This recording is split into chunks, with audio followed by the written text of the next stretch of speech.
smells faintly of mildew, but I never paid it much attention beyond the occasional trip to stores, to store boxes, or grab tools.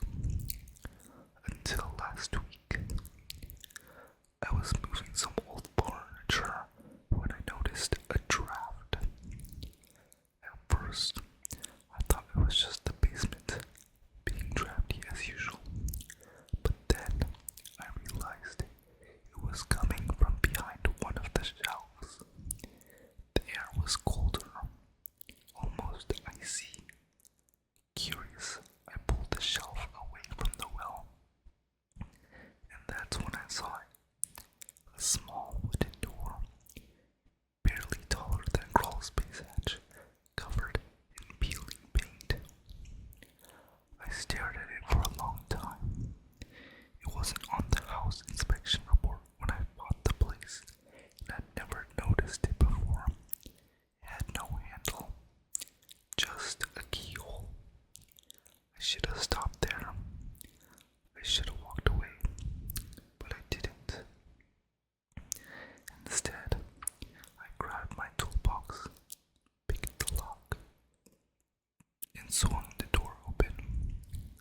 Behind it was a narrow stone staircase spiraling down into darkness.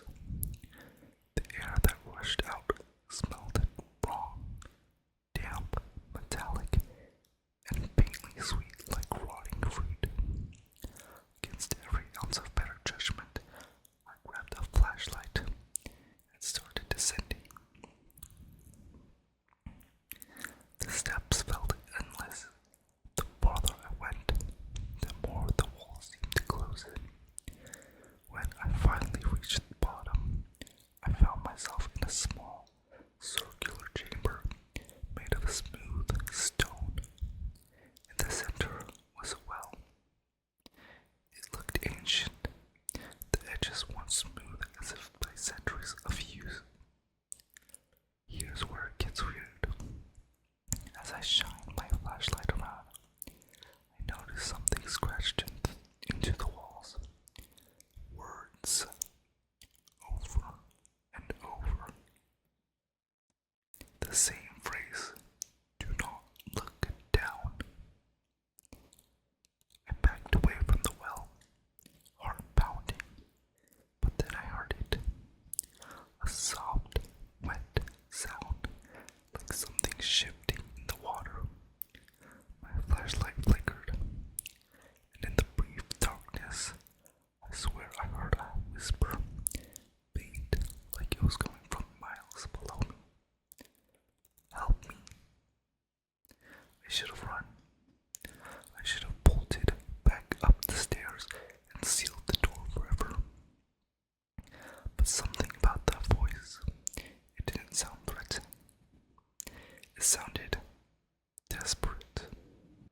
Against my better judgment, I leaned over the well and aimed my flashlight down. The beam barely reached the water. It was black and still reflecting nothing. But as I stared, the surface began to ripple. Slowly, something started to rise. At first, I thought it was a person, head pale and smooth, breaking the surface. Then I saw the eyes, round, lidless, and too large for its face. Its mouth was wide, filled with needle-like teeth, and it was smiling. The whisper came again, louder this time. Help me. I don't remember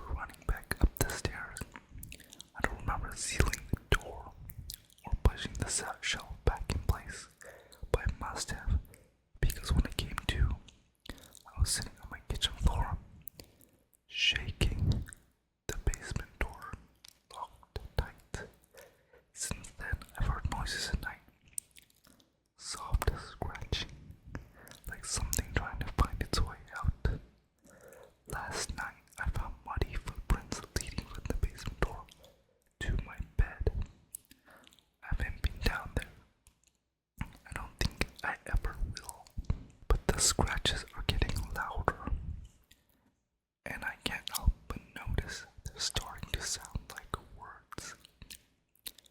Help me. That's the end of that story. I'm gonna now read another one. Okay, this is another story from I Wish I Never Watched My Family's Old Home Videos.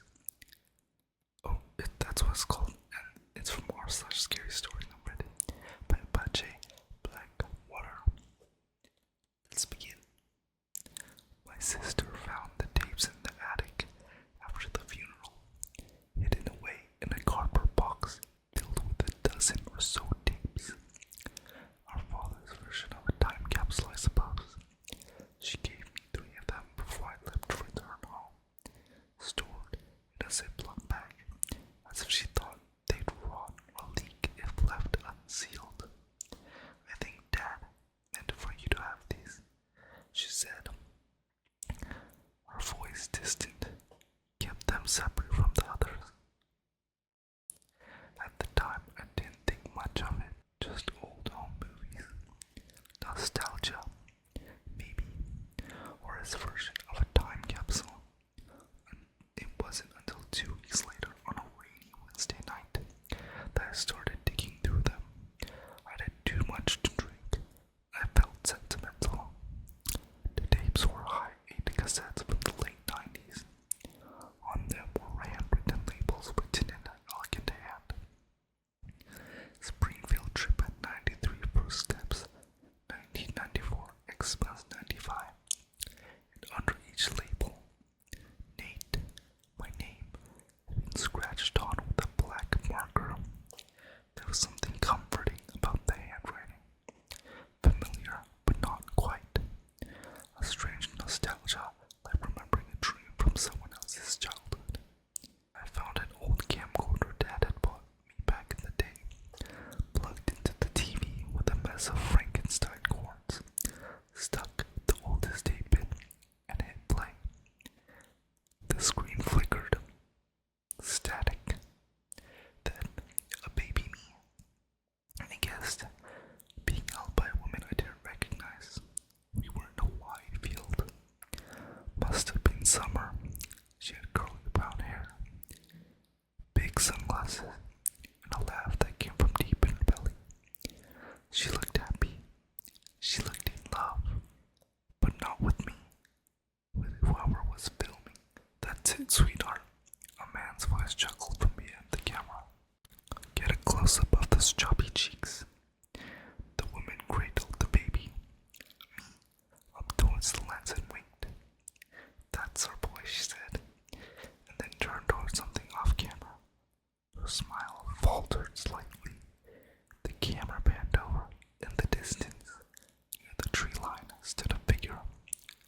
Far away, unmoving, dressed in dark clothes, just standing there, watching. Do you see that? The woman asked. The man zoomed in slightly. The figure didn't move. It's probably just someone out for a walk, he said. Though his voice was quieter now. She turned to him. That's the same man from yesterday.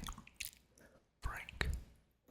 The camera jolted slightly, a jerk of motion, and then static.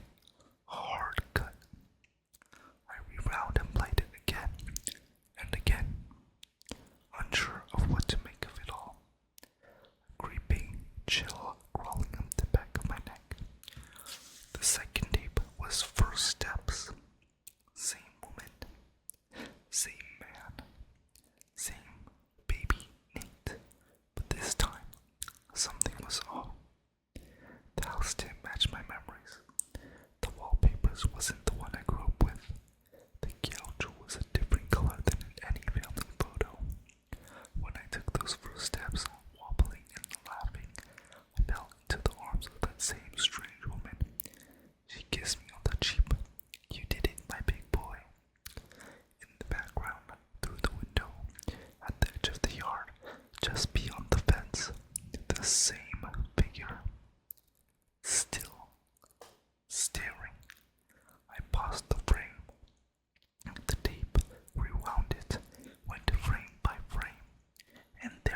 was. Black clothes, long dark hair, pale skin, a barely visible face, but one I recognized. Man filming stepped into frame briefly. Broad shoulders, strong jaw, glasses. Not my dad, or at least not the man I grew up calling a father. He gave the woman a kiss on the cheek, and together with their child, me, they made a perfect family. Then came the third tape, Xmas 95. This one started out warm, familiar. The living room glowed with garland and wrapping paper. A crooked artificial tree stood in the corner. Holiday music crackled from the radio. The woman, my real mother, I realized, wore a red turtleneck, no makeup, just joy in her eyes. She handled a present to the baby version, a toddler in green footy pajamas. Frank, that was his name, the man from the earlier tapes, smiled from the carpet. He adjusted the camera on the tripod and gave a thumbs up. "Alright, Nate," he said, "let's see what Santa bought you." He stood and knelt beside me, helping tear the paper. The camera, now unattended, faced slightly askew, catching the hallway just past the living room. Then movement. A tall figure stepped into view. His hair was jet black. His clothes are dark. His posture was stiff. And wrong. He stood half lit by Christmas lights, staring straight ahead. It was the man I knew as Dad, the man who raised me. But here in this footage, he was something else. My mother's gasp came first. "Frank," she whispered. "Frank, he's here." Then scuffling and the sound of paper crinkling. Frank moved quickly, rising to stand between the stranger and his family. "You need to leave," Frank shouted. "This is our house. What do you want?" My baby self started crying, and the man in the dark clothes stepped forward, a glint of metal by his side. A crowbar. Then chaos followed. A scream, a crash. The camera jolted off the table. Landing half beneath the couch and low towards the floor. It didn't stop. It kept recording. Screams, sobbing, the clatter of glass, a child's wail. And with a heavy thud, a body fell into view. Within the sliver of view beneath the couch, Frank dropped into frame. He was bleeding, coughing, one arm twisted beneath him. A heavy boot stooped over him. The man. Frank looked panicked, and with a sickening squelch of meat and bone, the man beat Frank to death, striking his face with the crowbar. Twice. Again. The screen flickered and went static, but it wasn't over.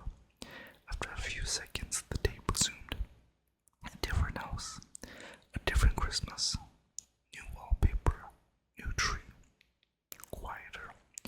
I was older now, I'm 3 years old, smiling, unbothered, opening a present, a toy dinosaur, battery operated. When I pressed its back, it roared. I grinned from behind the camera. "Do you like it?" my father asked. I nodded, smiling and playing with my new friend. But in the background, just barely, almost missed, came the muffling sound of a woman crying, begging, "Please, please don't hurt my baby." Then footsteps, a door opened. The same voice from the camera yelled something down the hall or down the stairs. I didn't flinch, just pressed the dinosaur button again. It roared, and I laughed. The video ended. I sat there long after the screen went black. The camcorder was still humming, but I couldn't move. My heart felt hollow, my body cold. I kept thinking about Frank, about that woman, about the dead man who took me and made me call him Dad. I kept thinking about